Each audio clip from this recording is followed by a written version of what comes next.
একটা ক্লাস আজকে সামান্য মানবতা এবং ভদ্রতা ভুলে গেছে। আজকে আমি ফেনীতে গিয়েছিলাম, শহীদ পরিবারের মা এবং বাবারা, ভাইয়েরা, বোনেরা সেখানে এসেছিল, সন্তানরা এসেছে। আমি তাদের প্রতি সহানুভূতি জ্ঞাপন করার এক পর্যায়ে একজন বয়স্কা মা হঠাৎ করে এসে আমাকে জড়ায় ধরছেন। উনি কান্না শুরু করেছেন। আমি তো তাকে ছুঁড়ে মারতে পারি না, তিনি তো জাতির মা, আমার মা, তাকে সম্মান করা আমার দায়িত্ব। সেটা নিয়ে এক শ্রেণীর ইতর দেখলাম বুলিং শুরু করেছে। তোদের কি মা নাই?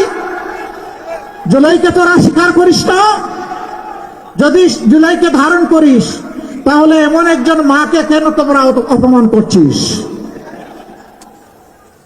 অনেকে এখন সন্ত্রাসের পরিবেশ সৃষ্টি করছেন মানুষের মধ্যে ভয়ভীতি সৃষ্টি করার জন্য। আমি শুধু একটা কথা বলবো, আপনারা এটা ছেড়ে দেন।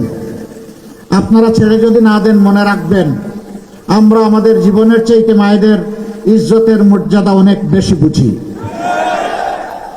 আর যদি মায়ের গায়ে কেউ হাত দেয়, আর যদি হুঙ্কার দেয় আমাদের মায়েদের কাপড় খুলে নেবে, আমরা তাদেরকে ছেড়ে কথা বলবো না ইনশাআল্লাহ।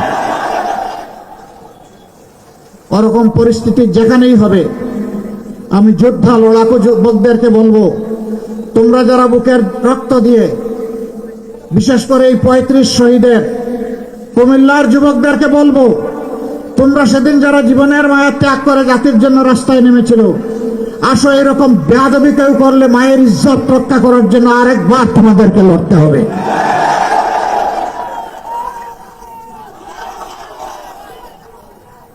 বহু জায়গায় ভয়ভীতি দেখানো হচ্ছে, বলা হচ্ছে অমুক মার্কায় ভোট না দিলে ভোট সেন্টারে যাবেন না, গেলে খবর আছে। আমি মাদেরকে বিশেষভাবে বলবো, তাদেরকেই ভয় দেখানো হচ্ছে।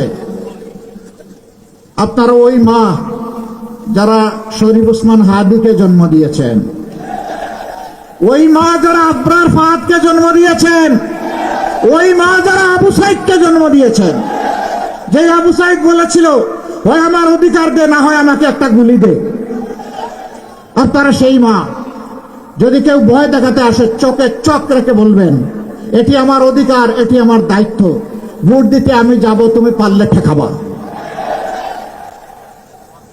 ওরা বিড়ালের মতো পালাতে বাধ্য হবে ইনশাআল্লাহ।